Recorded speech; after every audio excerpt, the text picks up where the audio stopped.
Suppose करो कि आप किसी को 50,000 रुपए के गुड्स सेल करते हो और वो ये कहता है कि मैं आपको 3 महीने बाद पैसे दे दूंगा, तो क्या आप उस पर ब्लाइंडली ट्रस्ट कर पाएंगे? शायद नहीं। और अगर आप ट्रस्ट नहीं कर पाएंगे तो आपको चाहिए होगा एक रिटन डॉक्यूमेंट जो ये प्रूव कर सके कि हाँ आपने उससे 50,000 रुपए लेने हैं, भले ही 3 महीने बाद।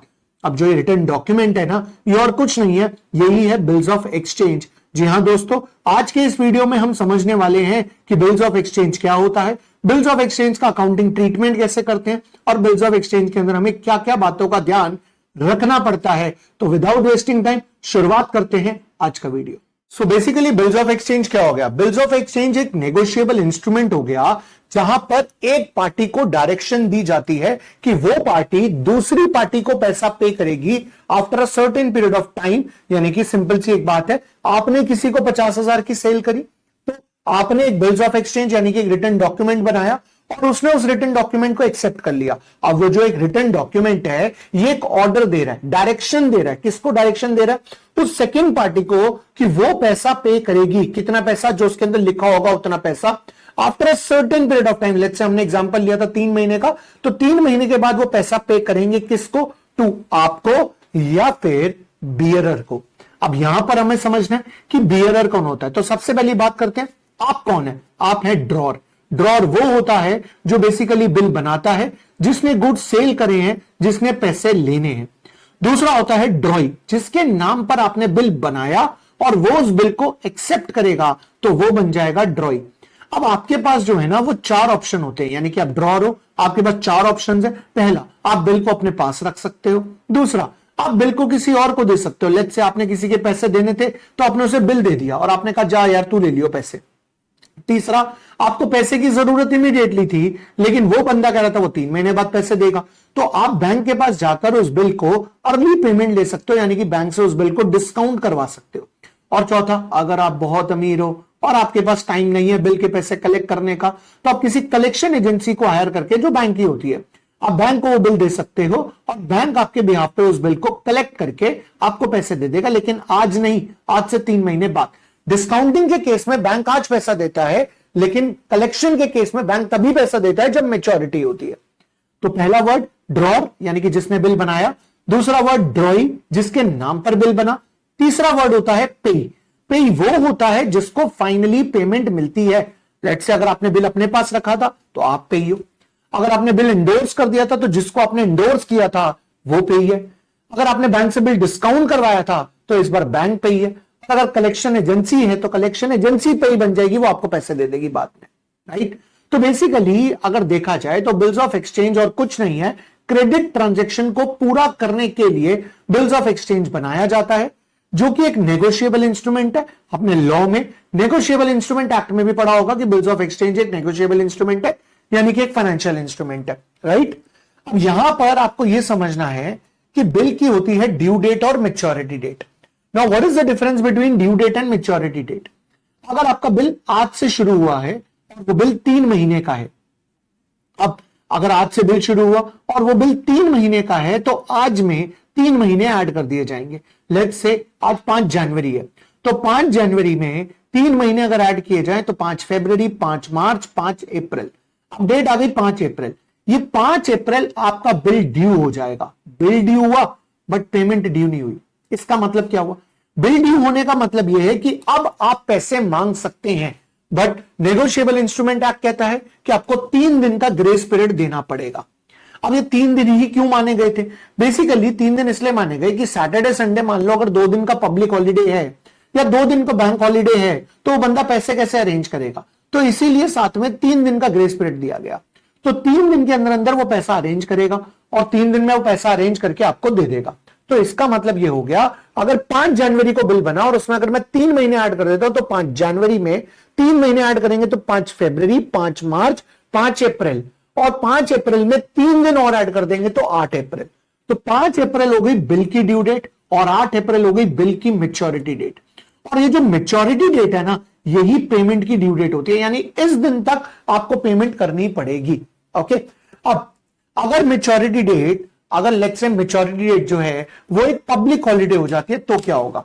पब्लिक हॉलीडे का मतलब है 15 अगस्त, 26 जनवरी, 2 अक्टूबर, या फिर कोई संडे आ जाता है। अब संडे आपको खुद नहीं कैलकुलेट करना, संडे आपको क्वेश्चन बताएगा कि संडे है तो है, नहीं है तो नहीं है, खत्म बात।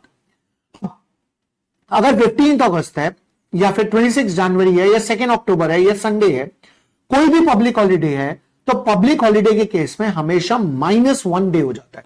अब -1 डे का मतलब यह है कि अगर 15 अगस्त आ रहा है तो 14 अगस्त हो जाएगा, 26 जनवरी आ रहा है तो 25 जनवरी हो जाएगा।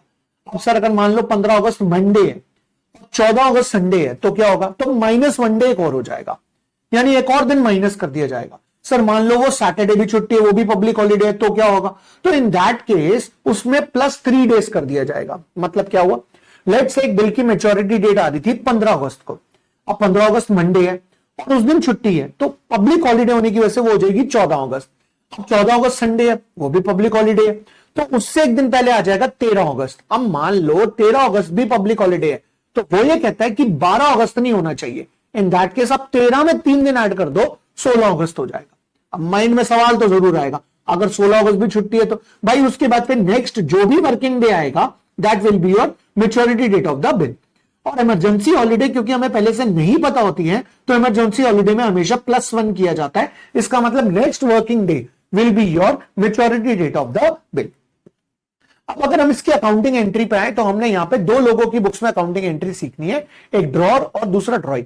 ड्रॉर वो होता है जो गुड्स को सेल करेगा और ड्रॉई वो होगा जो गुड्स को परचेस करके बिल को एक्सेप्ट करेगा। यहां पर हमने ड्रॉर को अज्यूम कर लिया है X और ड्रॉई को अज्यूम कर लिया है Y। अब ड्रॉर जब गुड्स को सेल करेगा तो पहली एंट्री पास करेगा Y debit to sales, where as Y यानी कि ड्रॉई उस बिल को परचेस करेगा तो एंट्री पास करेगा purchases account debit to X। अब ड्रॉर बिल बनाएगा और ड्रॉई उस बिल को एक्सेप्ट कर लेगा, तो ड्रॉर एंट्री पास करेगा bill receivable account debit to Y, where as drawee जो एंट्री पास करेगा ड्रॉई के लिए बन जाएगा वो बिल्स पेबल, तो ड्रॉई एंट्री पास करेगा वो X debit to bills payable, क्योंकि बिल्स पेबल उसकी लाइबिलिटी बन जाएगी। अब मेरी बात को ध्यान से सुनना, ये यहां पर पॉइंट समझना बहुत जरूरी है, वरना आगे जाके दिक्कत क्रिएट होगी। सबसे पहले जब सेल हुई थी तो X ने यानी ड्रॉर ने ड्रॉई को अपना डेटर बनाया था। कैसे, आप देख लो X की बुक्स में Y को डेबिट किया हुआ है, फिर उसके बाद जैसे ही बिल बना तो बिल को डेटर बना लिया, मतलब बिल उसके लिए एसेट बन गई और Y को डेटर की गद्दी से हटा दिया। अब मैं ये पॉइंट यहां पर क्यों समझा रहा हूं ये आपको आगे जाके समझ आएगा, डन है जी। इसके बाद अब कुछ ऑप्शंस हैं ड्रॉर के पास। ड्रॉर के पास ऑप्शंस क्या होते हैं कि भैया या तो वो बिल अपने पास रखे, या फिर वो बिल किसी और को एंडोर्स कर दे, या फिर वो बिल जाकर बैंक से डिस्काउंट करवा ले, या फिर कलेक्शन एजेंसी को भेज दे कि भैया तुम मेरे बिहाफ पे बिल कलेक्ट कर लेना। अब अगर वो अपने पास बिल रखता है तो अभी भी तो उसी के पास है, तो उसकी कोई स्पेशल एंट्री पास करने की जरूरत नहीं है।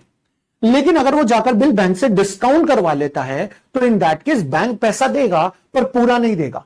तो बैंक ने जो पैसा दिया बैंक अकाउंट डेबिट, जो पैसा बैंक ने काट लिया that is discounting charges account debit to bills receivable. Bills receivable चला गया, किसके पास चला गया, बैंक के पास। अगर उसने बिल एंडोर्स कर दिया तो एंडोर्स किया तो जिसको दिया बिल, यानी मान लो मैंने जेड के पैसे देने थे तो मैंने जेड को बिल दे दिया। अब जेड को पैसे देने थे तो जेड मेरी लाइबिलिटी थी, अब जेड को बिल दे दिया तो लाइबिलिटी खत्म हो गई, तो Z debit to bills receivable हो जाएगा। और अगर मैंने कलेक्शन एजेंसी को दिया है तो मैं कलेक्शन एजेंसी को डेबिट कर दूंगा, और अगर एजेंसी का नाम नहीं दिया हुआ तो हम उसको लिखेंगे bill sent for collection account debit to bill receivable. In this case drawee कोई एंट्री पास नहीं करेगा क्योंकि ड्रॉई बिल को अपने पास ही रखता है और ड्रॉई को इससे कोई मतलब नहीं है कि ड्रॉर उस बिल के साथ क्या कर रहा है। इसके बाद क्या होगा, बिल या तो ऑनर्ड होगा या फिर बिल डिसऑनर होगा। पहले एक राह पे चलते हैं, मान लेते हैं बिल ऑनर हो गया। अब अगर बिल ऑनर हो गया, ऑनर का मतलब होता है ड्यू डेट ऑफ पेमेंट पर या उससे पहले पहले ड्रॉई ने पैसे पे कर दिए। अब अगर ड्रॉई ने पैसे पे कर दिए तो ड्रॉई ने पैसे एक्स को नहीं पे करे, अपने बिल्स पेबल के लिए पे करे, तो वो एंट्री पास करेगा bills payable account debit to bank account या कैश अकाउंट। अब ड्रॉर की बुक्स में आते हैं, अगर ड्रॉर ने बिल अपने पास रखा था तो वो एंट्री पास करेगा कैश या bank account debit to bill receivable, क्योंकि पैसा आ गया। अगर उसने ये बिल एंडोर्स कर दिया था तो वो कोई एंट्री पास नहीं करेगा क्योंकि पैसा जेड को मिलेगा। अगर उसने बिल बैंक को दिया था तो बैंक एंट्री पास करेगा, वो एंट्री कोई पास नहीं करेगा क्योंकि वो ऑलरेडी बैंक से पैसे ले चुका है। और अगर उसने कलेक्शन एजेंसी को बिल दिया था तो कलेक्शन एजेंसी उसको पैसा देगी तो एंट्री पास हो जाएगी bank account debit to bill sent for collection. अब यहां पे मन में डाउट आएगा कि क्या sir bill sent for collection वाले हमारे चार्जेस नहीं काटेंगे? काटेंगे। अगर काट रहे हैं तो बैंक चार्जेस डेबिट हो जाएंगे, कलेक्शन चार्जेस डेबिट हो जाएंगे, जितना पैसा मिलेगा वो बैंक में डेबिट हो जाएगा। अब चलते हैं अपनी दूसरी राह पे, और दूसरी राह हमारी क्या कहती है कि बिल डिसऑनर हो गया। अगर बिल डिसऑनर हो गया तो अब हमने क्या करना है, इस एंट्री को ध्यान से सुनिएगा। यही एंट्री पूरे चैप्टर में तंग करती है। सबसे पहले हम बात करते हैं ड्रॉर की बुक्स में। अगर आपको याद हो, भी थोड़ी देर पहले मैंने ऊपर आपको यह समझाया था कि सबसे पहले जब सेल करी तो उसको अपना डेटर बनाया, फिर जब बिल बना तो उसको डेटर की गद्दी से हटा दिया। अब आज वही बिल डिसऑनर हो गया, तो वो बिल किसी के भी पास हो, ड्रॉर सबसे पहले वाई को यानी ड्रॉई को अपना डेटर बनाएगा। तो चाहे रिटेन्ड है, चाहे डिस्काउंटेड है, चाहे एंडोर्स्ड है, चाहे सेंट फॉर कलेक्शन है, आप चारों केसेस में देखिए वाई डेबिट हो रहा है। ये देखिए वाई डेबिट हो रहा है, राइट। अब क्रेडिट क्या होगा, अगर बिल खुद के पास था तो बीआर क्रेडिट हो जाएगा, क्योंकि अब उस बिल की वैल्यू गई। अगर बिल डिस्काउंट करवा रखा था तो बैंक क्रेडिट हो जाएगा, क्योंकि बैंक पैसे मांगेगा। अगर बिल एंडोर्स किया हुआ था तो जेड पैसे मांगेगा, तो जेड क्रेडिट हो जाएगा। और अगर कलेक्शन एजेंसी को दिया हुआ था तो कलेक्शन एजेंसी यानी कि bill sent for collection credit हो जाएगा। अब इस बात पे ड्रॉई क्या एंट्री पास करेगा, ड्रॉई एंट्री पास करेगा कि उसके पास जो बिल्स पेबल था वो खत्म हो गया, और क्योंकि पहले उसने मुझे क्रेडिटर की गद्दी से हटा दिया था तो अब दोबारा बिठा देगा, तो वो एंट्री पास करेगा bills payable account debit to X. Simple सी बात है। सबसे पहले डेटर बनाया, मैंने आपको डेटर बनाया और आपने मुझे क्रेडिटर बनाया। फिर मैंने आपको डेटर की गद्दी से हटा दिया, आपने मुझे क्रेडिटर की गद्दी से हटा दिया। जब बिल डिसऑनर होगा तो मैं आपको दोबारा डेटर बना लूंगा और आप मुझे दोबारा क्रेडिटर बना लेंगे। तो मैं एक्स हूं तो मैं वाई को डेबिट करूंगा, आप वाई हो तो आप एक्स को क्रेडिट करोगे, राइट, दैट्स इट। अब यहां पर आते हैं नोटिंग चार्जेस। सवाल सबसे पहला, नोटिंग चार्जेस बियर कौन करेगा? नोटिंग चार्जेस वो बियर करेगा जिसकी वजह से बिल डिसऑनर हुआ है, यानी कि बिल्स पेबल वाला। तो वाई ने नोटिंग चार्जेस को डेबिट कर लिया, राइट। अब वो नोटिंग चार्जेस पे कौन करेगा? वो करेगा जिसके पास बिल था। अगर बिल एक्स के पास था, बिल रिसीवेबल, अगर एक्स के पास था तो एक्स पे करेगा, तभी एक्स की बुक्स में देखो टू कैश हुआ है। अगर बिल बैंक के पास था तो बैंक पे करेगा, तो एक्स कुछ नहीं करेगा, सिर्फ जो अमाउंट लिखेगा उसके अंदर नोटिंग चार्जेस इंक्लूड कर देगा। अगर बिल जेड के पास था तो जेड नोटिंग चार्जेस पे करेगा, एक्स कुछ नहीं करेगा, सिर्फ उस अमाउंट में ऐड कर देगा। और अगर वो बिल कलेक्शन के लिए कराया हुआ था तो फिर उसको पे करने पड़ेंगे, टू कैश अकाउंट आ जाएगा वहां। अब यहां पर अगर बिल रिन्यू होता है तो क्या होगा?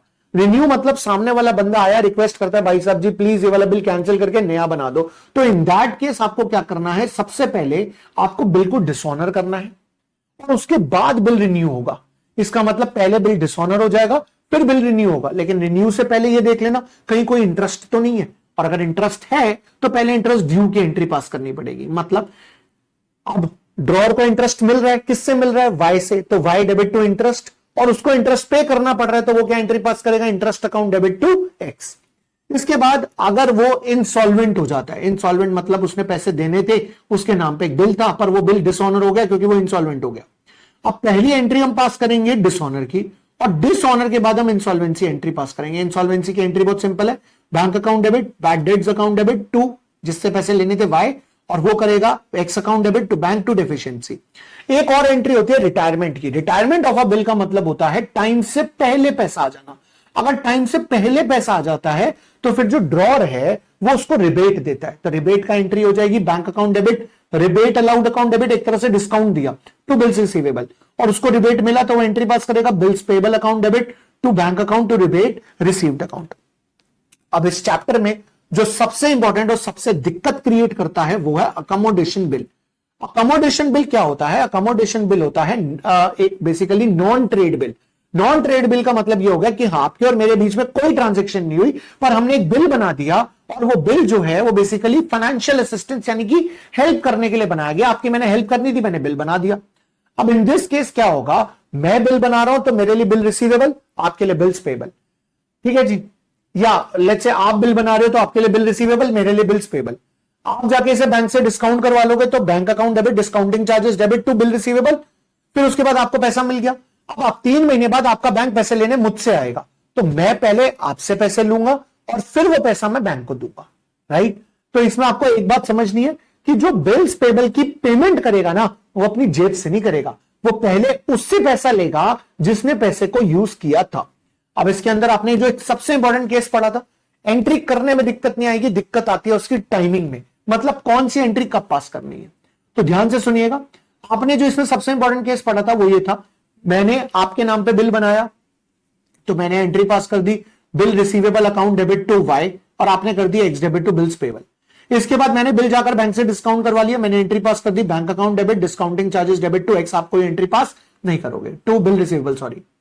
इसके बाद जाकर मैंने कुछ पैसा आपको दे दिया, तो मैं एंट्री पास करूंगा Y debit to bank to discounting charges, और आप एंट्री पास करोगे आपको पैसा मिला तो bank debit discounting charges debit to X. इसके बाद क्या हुआ, इसके बाद ये जो बिल था इसकी पेमेंट करने के लिए हम दोनों के पास पैसे नहीं थे, तो हम दोनों के पास पैसे ना होने की वजह से आपने एक नया बिल बनाया। अब ये नया बिल जब आपने बनाया तो आप एंट्री पास करोगे BR टू एक्स, मैं करूंगा Y टू BP। अब आपने जाके बिल बैंक से डिस्काउंट करवा लिया तो आप एंट्री पास करोगे bank debit discounting charges debit to BR। इसके बाद आपने बैंक पुराने वाले बिल की पेमेंट कर दी तो BP account debit to Y to X. Then इसके बाद अगर ये बिल ज्यादा अमाउंट का बना होगा तो उसमें से कुछ पैसा आप मुझे दे दोगे, तो मैं एंट्री पास करूंगा bank debit discounting charges debit to Y, आप करोगे X debit to bills payable to discount received to discounting charges. इसके बाद जब इस बिल की पेमेंट आएगी, इस बिल की पेमेंट के टाइम पर हमारे पास पैसे नहीं थे, मतलब मेरे पास पैसे नहीं थे, तो ये बिल डिसऑनर हो जाएगा और मैं पूरे पैसे आपको नहीं दे पाऊंगा। एंट्रीज आपको बहुत अच्छे से आती हैं, इसमें अगर किसी पॉइंट पे दिक्कत आती है तो वो है इसका वर्किंग नोट। मैं एक बार आपको वर्किंग नोट बता देता हूं जैसा कि मैंने आपको बनवाया था। उस वर्किंग नोट में मैंने आपको कुछ इस तरीके से बनवाया था कि बिल नंबर 1 जो है, लेट से वो बना 1,80,000 रुपए का, और मैंने वो डिस्काउंट करवा लिया 1,72,800, यानी कि 7,200 का डिस्काउंटिंग चार्जेस हो गए। इस 172,800 में से मैंने आपको 57,600 दे दिया और अपने पास 1,15,200 रख लिए। अब हमने इन दोनों की रेशो देखी तो इन दोनों की रेशो आ रही थी 2:1, तो ये डिस्काउंटिंग चार्जेस हमने 2:1 में बांट दिए दोनों में, तो 4,800 और 2,400 डन। इसके बाद बिल नंबर 2 बनाया गया, बिल नंबर 2 बना 252 का, उसे डिस्काउंट करवाया 2,40,660। इसमें से पहले पुराने बिल की पेमेंट करी 1,80 की, जिसमें से मैंने यूज करे थे 1,20 और आपने यूज करे थे 60। जो बाकी 60,660 बच गए उसमें से आपने मुझे दे दिए 40,440 और अपने पास रखे 20,120। अब मैंने इसको और इसको प्लस किया तो मेरे पास पैसे आ गए 61,440, और आपने इसको और इसको प्लस किया तो आपके पास पैसे चले गए 80,220। अब ये रेशो भी 2:1 आ रही थी, तो हमने ये जो डिस्काउंटिंग चार्ज थे 11,340, इसको 2:1 में डिवाइड करके अमाउंट निकाल लिया। That's it. यही है बिल्स ऑफ एक्सचेंज के अंदर। अगर कोई कमेंट, अगर कोई आपका लेट्स से कॉन्सेप्ट्स में कोई डाउट रह गया तो आप कमेंट सेक्शन में कमेंट करके पूछ सकते हैं, और अगर इस वीडियो ने आपकी हेल्प करी है तो इसे शेयर जरूर करिएगा अपने सभी फ्रेंड्स के साथ। और हां, अगर आप इस चैनल पे नए हैं तो सब्सक्राइब करें और बेल आइकन पे क्लिक करें। मिलते हैं अपने नेक्स्ट वीडियो में। आज के लिए इतना ही। Bye bye, take care, all the best.